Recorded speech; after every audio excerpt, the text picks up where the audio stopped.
हम जानते हैं कि हमारा पड़ोसी देश हमसे तीन युद्ध हार चुका है।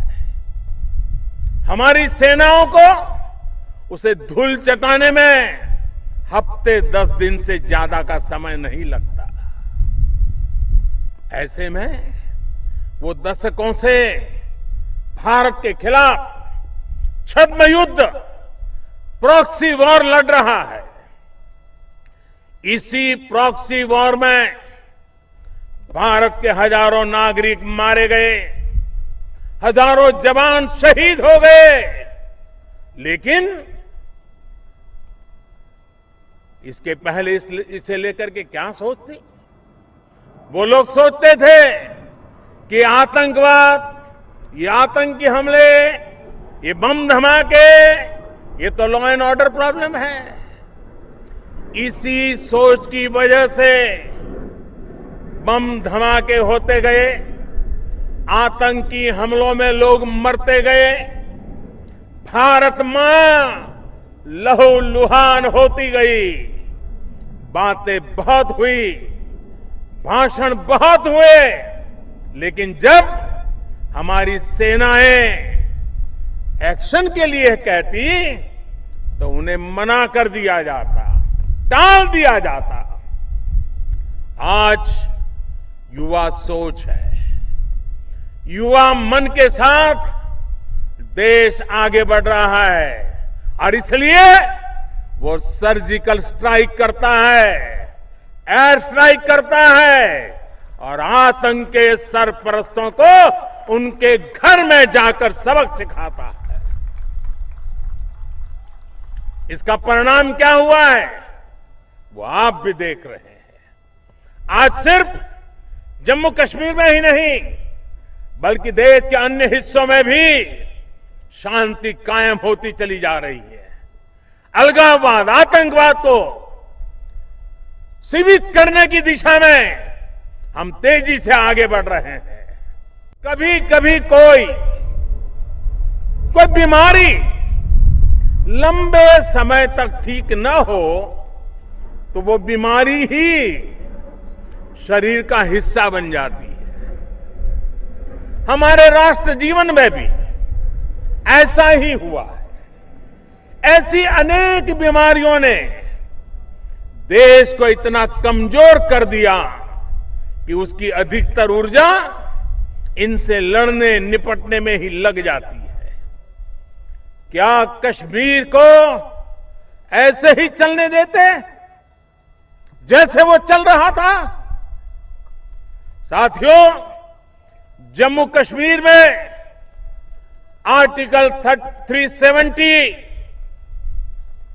ये कहकर लागू हुआ था कि अस्थायी है। संविधान में भी यही लिखा गया कि अस्थायी है, लेकिन दशकों बीत गए, संविधान में जो अस्थायी था उसे हटाने की हिम्मत किसी ने नहीं दिखाई।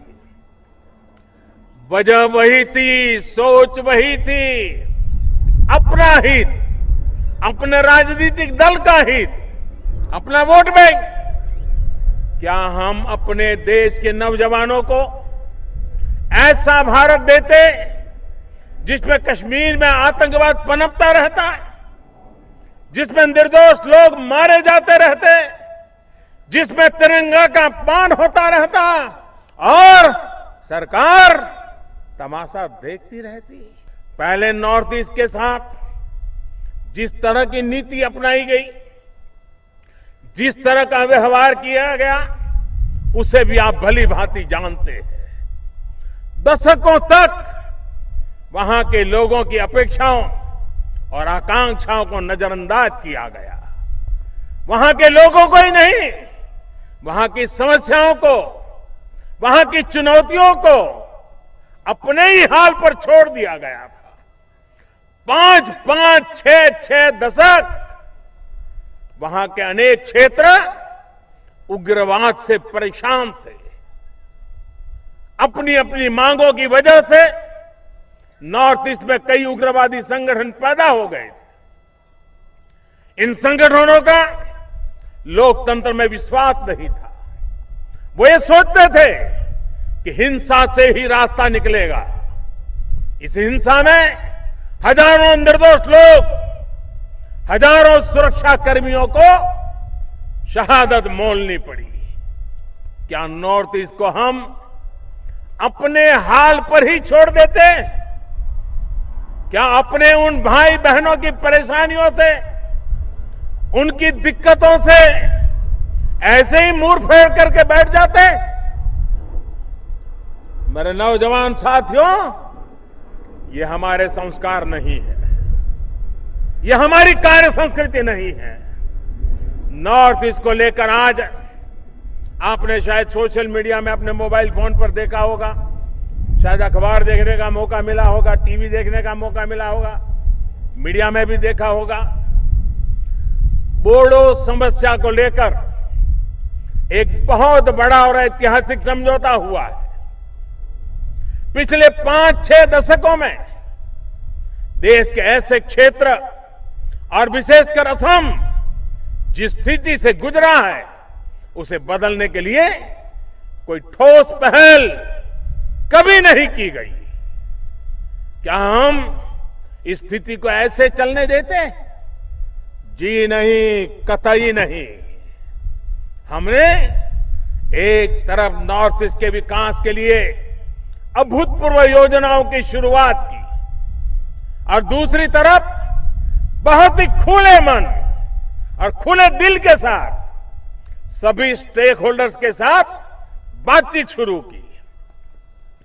बोडो समझौता आज इसी का परिणाम है।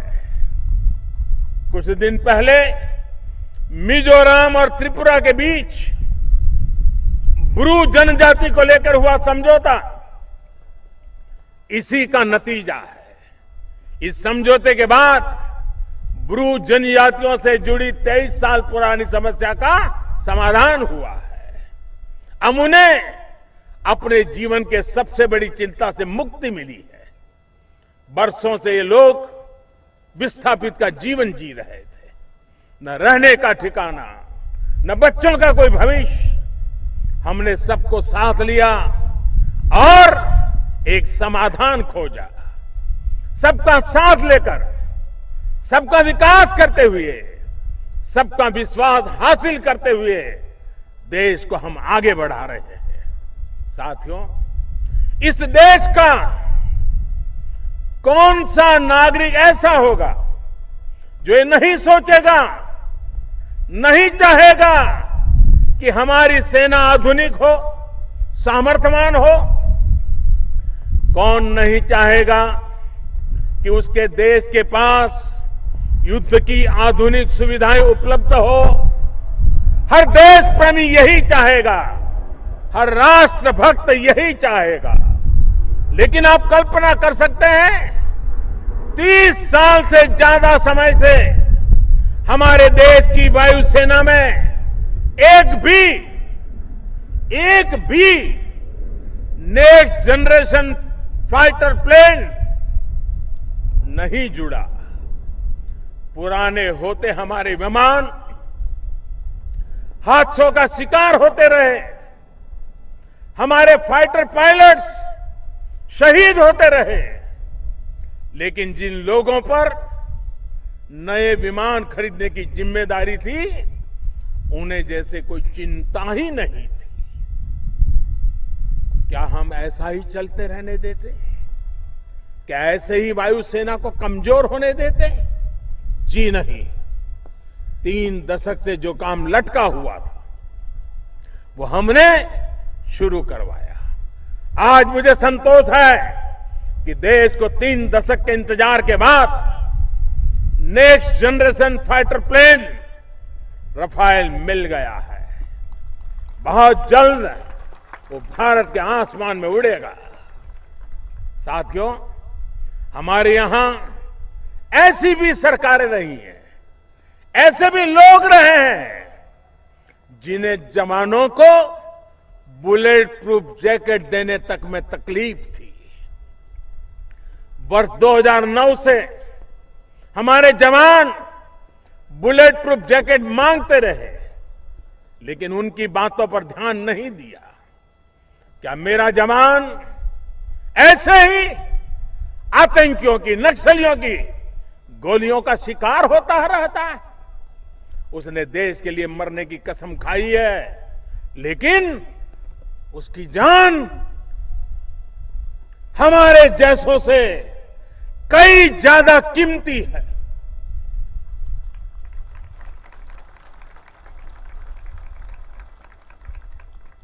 और इसलिए हमारी सरकार ने न सिर्फ जवानों के लिए पर्याप्त बुलेट प्रूफ जैकेट खरीदने का आदेश दिया, बल्कि अब तो भारत दूसरे देशों को बुलेट प्रूफ जैकेट के निर्यात की ओर बढ़ रहा है।